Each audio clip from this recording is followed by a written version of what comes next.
Hi. If you want to tell us a little bit about where you're from, you can drop it in the chat or just tell us. Will we wait another minute or two? I'm a elementary school teacher and the diverse learner liaison at a school on the south side of Chicago called King Academy of Social Justice. So I do a lot of work with students with disability and kind of helping the school take shape as a diverse learner department on what disability can look like inside of schools. Wonderful. How did you hear about the Nora Project? I believe it was in a CPS email. They were acknowledging different organizations or something, I want to say, and the NORA project was recommended. Well, that's pretty cool.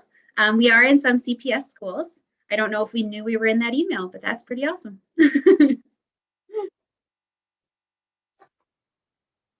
Okay, I'll wait till like 7:33. See if anybody else pops in. And then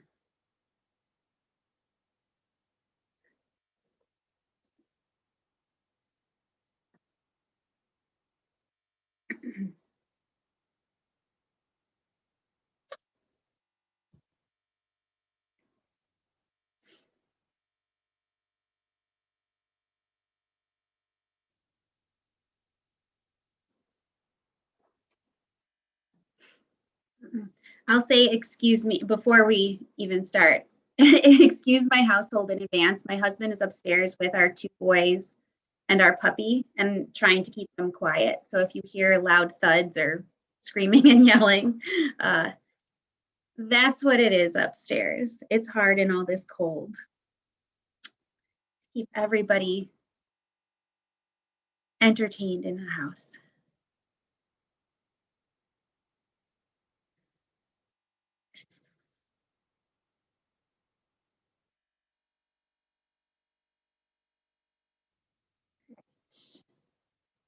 I'm going to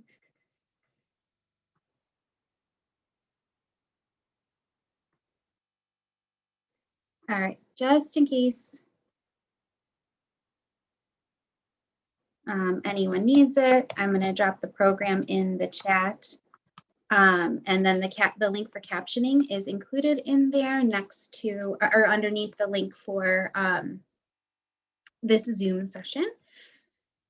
I am, oh, it's not 7:33. I said I'd wait till 7:33. I'm just right, there it is. All right, so I am Emily Papa and I am the program director for the Storyteller Project.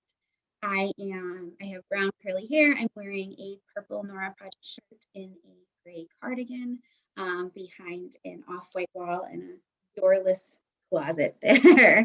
I'm going to have my other presenter introduce himself. So go for it, Brian. You're on mute, Brian. Sorry, my dog's bothering me, so I want to make sure I wasn't letting him take over. My name is Brian Doolan, and I am a special education teacher in Northwest Indiana. And this is my 3rd year with the Nora Project, and I'm wearing a gray Nora Project t-shirt and a brown sweater, and I have a Norman Rockwell wall behind me. Thank you, Brian. All right, so Brian and I are sharing with you today. We might have another teacher of ours, Sam, pop in at some point. I am going to share my screen with you now. Let me make sure. And all right, can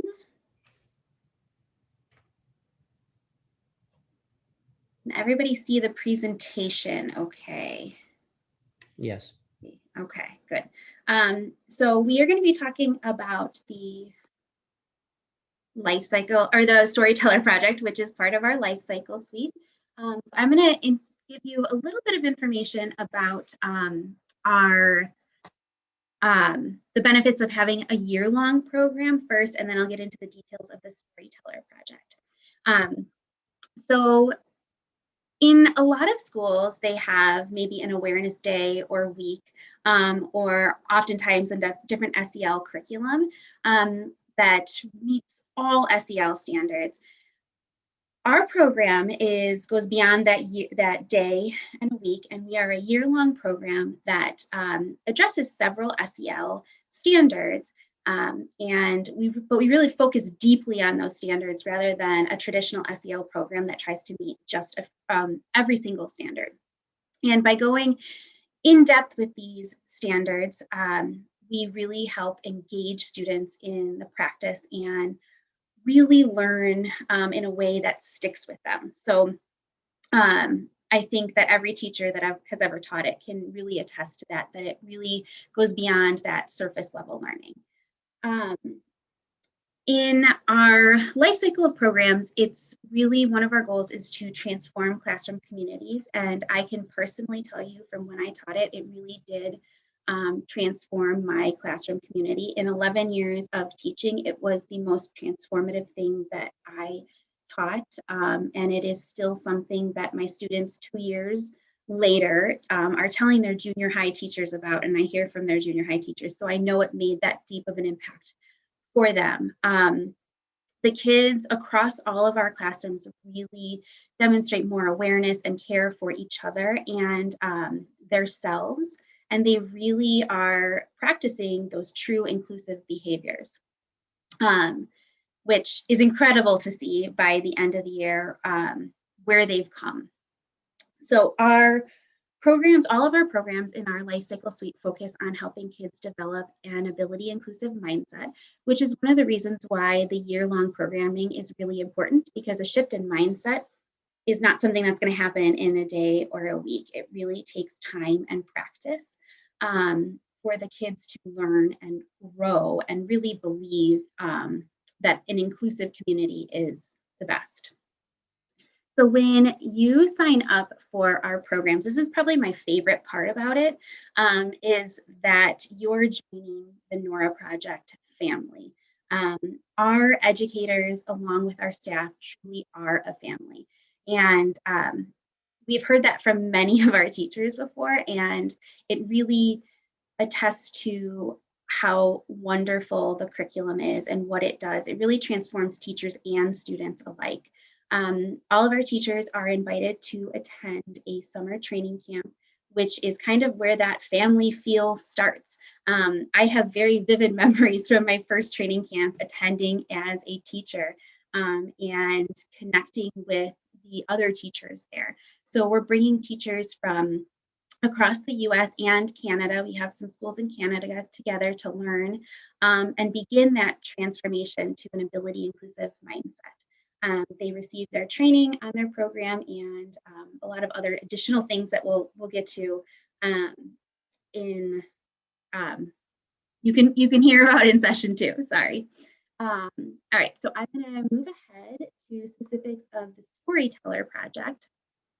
So the Storyteller Project, one part of it, and part of all of our programs, is you'll have a comprehensive summer training, and then that any of your teachers can attend. So it's required for the teacher who's leading your program in your school, but any of your teachers are able to attend if they choose to. And with the Storyteller Project, you will receive our curriculum materials, worksheets, then and the materials also include some adapted materials to create an inclusive classroom. Coming next year, we're going to have a pivot points companion guide that's been in the work this year. We're working with one of our veteran project leaders, Alex Parker, the organization that Katie mentioned in the first session, Conscious Roots, and our staff. We're all working together to create this pivot points guide. And what it is going to guide teachers in opportunities to pivot the Nora Project conversations into conversations about race and other areas of diversity. So we're really excited about this companion guide and what it can do for our classrooms. With the Storyteller Project, you will receive on-demand support from a program coach. So that's me for the Storyteller Project. and an inclusion specialist. So Dr. Jeannie Avant has 30 plus years in teaching special education in Georgia. And she is incredible. She's available to any of our teachers. But so the two of us are mainly available to those who do Storyteller Project, but really our whole staff is available for any needs. And that goes throughout the year. I know that when I did adapted other curriculums in my former district, you would meet the trainers in the summer and maybe like once or twice throughout the year, and then they went away. So the Nora Project, we take a lot of pride in the fact that we stay with our schools and we build relationships, and we really want to help you grow and grow alongside with you throughout our entire relationship. The Storyteller Project is designed to be co-taught by a gen ed teacher and a special ed teacher. This is probably the thing that I get the most questions about because in some schools it's a challenge, scheduling wise, a lot of just different reasons. And that is something that Katie will talk about with each person when they sign up for the Storyteller Project. And then I will coach them on throughout the year, but it is flexible. It is not set in stone that it has to look one specific way. We have several different models, and we've added even more this year with all the flexibility that's been required within schools this year. So I don't want anyone to get hung up on that piece. Just know it's flexible, which leads into the next bullet point there, that our curriculum is designed to also be flexibly delivered. We want to hand teachers a curriculum, and we want you to take those lessons and adapt them and create activities that work for your students and create content that meets their needs. The amount of time per week is about 45 minutes per week, but that can be structured flexibly. When I taught, I had a 30-minute SEL block that I had to share with another social emotional learning curriculum. So it was less than that 45 minutes and was being shared. So I did a lot of it during morning meeting. I also integrated it into the content areas, which is one of our, at the end of phase 1 is an expectation that it's integrated into the different content areas, and we provide support with that as well. So some of the main things that students will learn in the Storyteller Project are listed below there. We have what it means to be a good friend, how to practice empathy, disability as part of human diversity, disability, history, and justice, how to be an includer, and the importance of learning and sharing our stories. So that is a very quick run through of the year-long program. I'm going to have Brian, if you wouldn't mind, kind of talk over the ease of using materials, if that is okay, Brian. Okay. All right. As far as ease of material, everything is provided for you, and there's absolutely no way you can mess things up because they've got it set up where everything is very detailed, and they're always looking for input from teachers too. They're very open to that. But there's guided dialogue that helps create some just amazing discussions with the students, which then it opens up a lot of opportunities for the to engage with the students and create those discussions that help lead to kind of mindset changes that we're looking to see with the kids.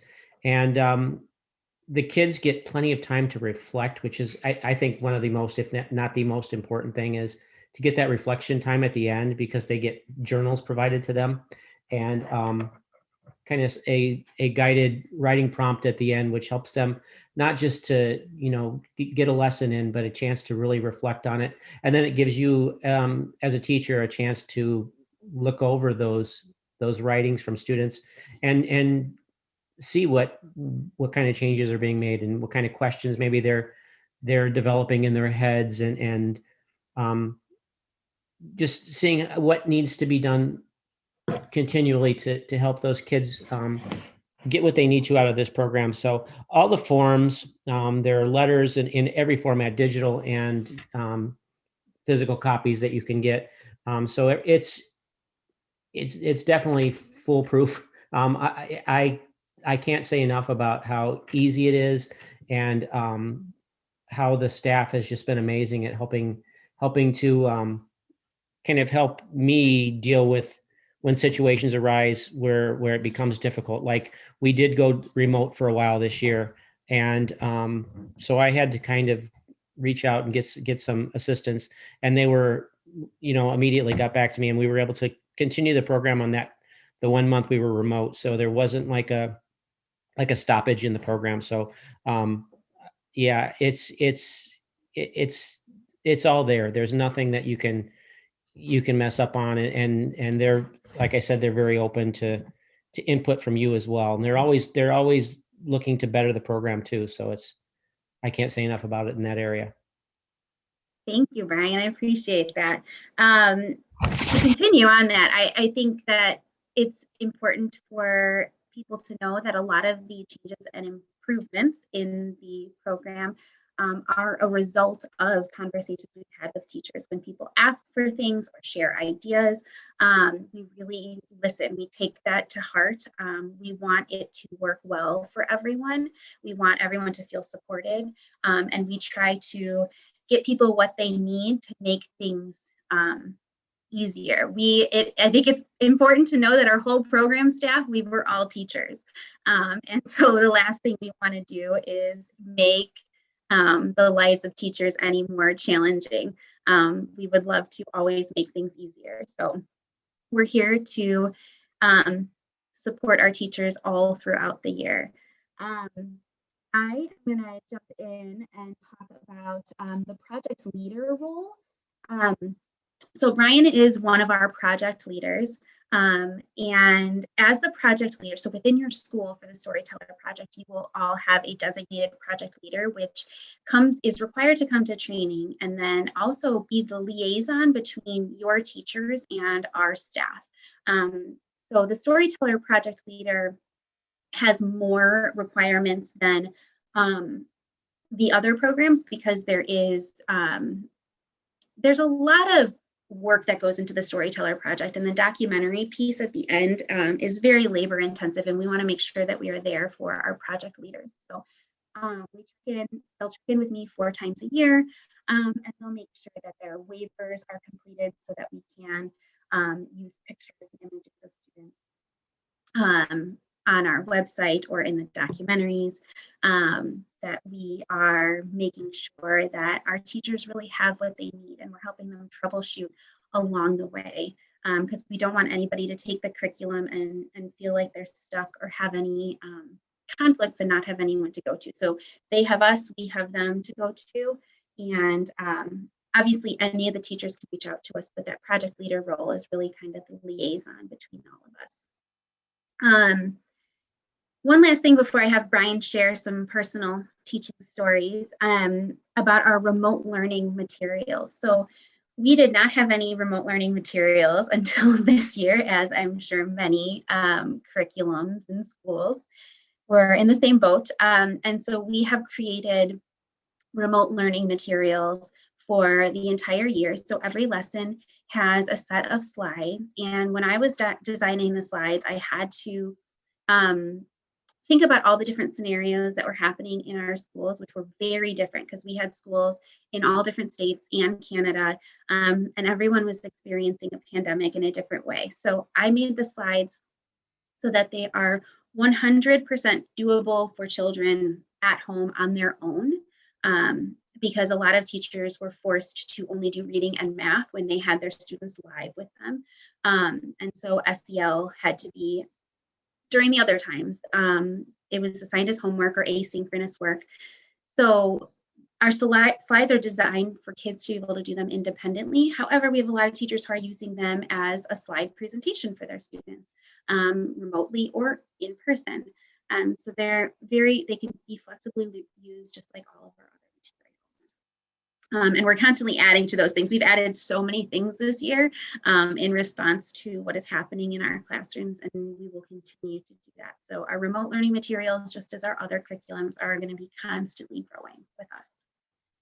All right, so the last part is stories from our classroom. So here's where why we wanted some of our teachers to join us on these calls is because we want their personal stories. So Brian has been an absolutely incredible project leader in his school. And so we wanted him to share some of the stories that really impacted him and his students, and honestly have impacted our staff in such a positive way. So Brian, if you wouldn't mind sharing a story or two, I can always share one from when I was teaching as well.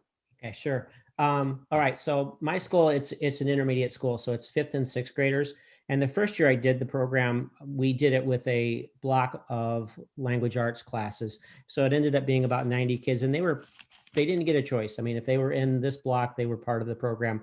And it was such an impactful thing that year that every younger peer of the students that participated that year have signed up in the years that we've done it since. So it's made a huge impact, and our school has already signed a contract to go as long as I'll run the program. They said they'll do whatever they need to do to make sure the program stays. So it's become like I said, the first year that we did it, it was kind of kids were put in there, and if they weren't in that block, they didn't get a chance to participate. So the next year I changed the format and made it a SRT program. It was during the study hall time. So kids had to give up their study hall time in order to participate. And I had about 45 kids in the building that did that. So they gave up the time to get that extra help from teachers. So it was a commitment from them and from families too, because it meant that they would have to do more work at home. And this year, to make it even more open, we did it as an after-school program. And as we're seeing, it's like at the beginning of the year, I'm doing a lot of guiding, but we're already at the point in my program, even this year, where the kids are designing the activities, they're evaluating the activities, they're leading some of the lessons. They're doing just incredible things that it doesn't surprise me anymore. It did the first year. But a story from the first, or actually from last year, that was pretty amazing. I mean, there's been a lot of amazing stories, but we had some medically fragile students in our multi-needs class last year. And because of their medical needs, they weren't allowed to go outside for a recess. And so they had to stay inside the gym without having interaction with the other kids in the building. And because of staffing issues, we didn't have the staff to take the rest of the multi-needs kids outside. They had to stay inside with the medically fragile students. So my principal and I, we kind of did some brainstorming, and he said, what if you asked the Nora kids to stay in with them so that they would have social interaction? And I was like, let's do it. And so we brought the kids in, a group of kids that were participating in the Nora project. And the principal, I mean, he was very serious. He said, this is serious. This is a commitment. I don't want you saying yes unless you are going to be all in. And I had a group of about a dozen kids who said, absolutely, I'll give up my recess so I can spend time with them. And it really, it was like I couldn't walk in the room without getting emotional and watching these kids, because they were giving up a lot of, that recess time with your peers that's an important time of the day.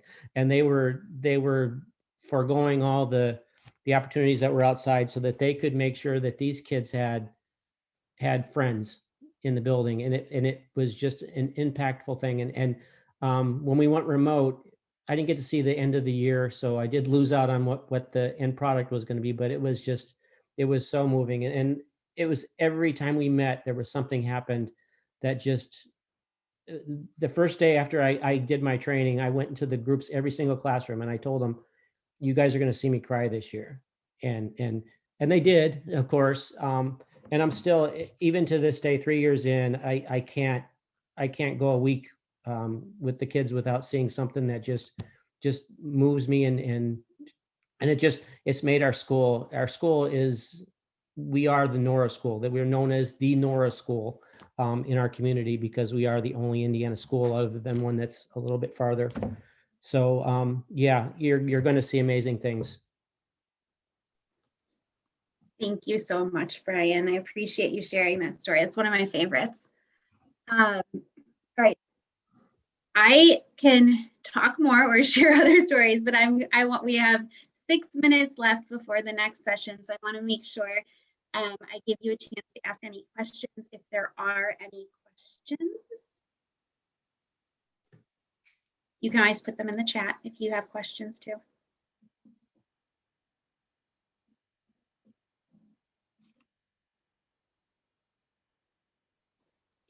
All right, well, we have a few minutes. I'll share my favorite story, and then if you want to break, feel free to drop off if you want to break too. When I was teaching it, I was teaching it. It was called our flagship program, and it was slightly different, where each a group of students was paired with a student with disabilities, specifically assigned to get to know that student.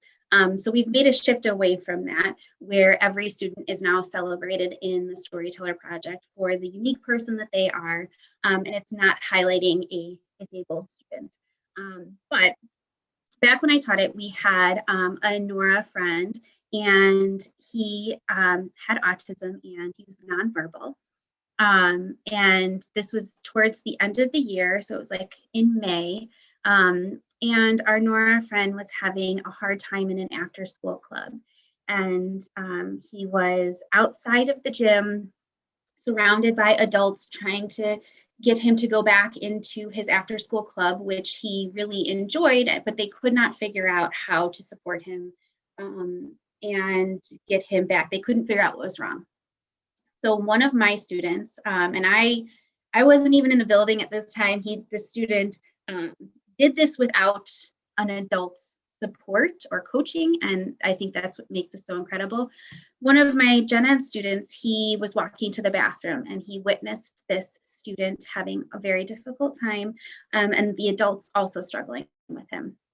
So this student, he used the bathroom, and then on his way back, they were still struggling, and so he simply went and sat next to our Nora friend and just sat in silence, just sat there and was a presence for him. And he knew that that's what his Nora friend needed. His Nora friend calmed down, was able to communicate what he needed, and then returned to his club. And then my gen ed student walked back to his club, and it was such a powerful moment. And I got like emails and texts from all the teachers that witnessed this, because that's not something that 5th grade students normally do or understand what to do. And it was so powerful that he understood, even more so than the adults in that situation, what to do to help his peer. He exchanged no words with his Nora friend. He was just there as a calm presence and knew that's what he needed. So that is one of my many, many favorite stories. But it sticks out because it was towards the end of the year when I had really seen that transformation in my students, and to know that they did that without my presence was incredible. And so all of our teachers see things like that. And so it's a powerful curriculum. And that's why I was so willing to jump on board to be on the program team, because it transformed me as a human. And I'm grateful for it. So, well, I am so happy that you were here to learn about our Storyteller Project. I hope that we see you in the future and build a relationship with you and your school. And I will be in one of the next sessions, so I might see you again.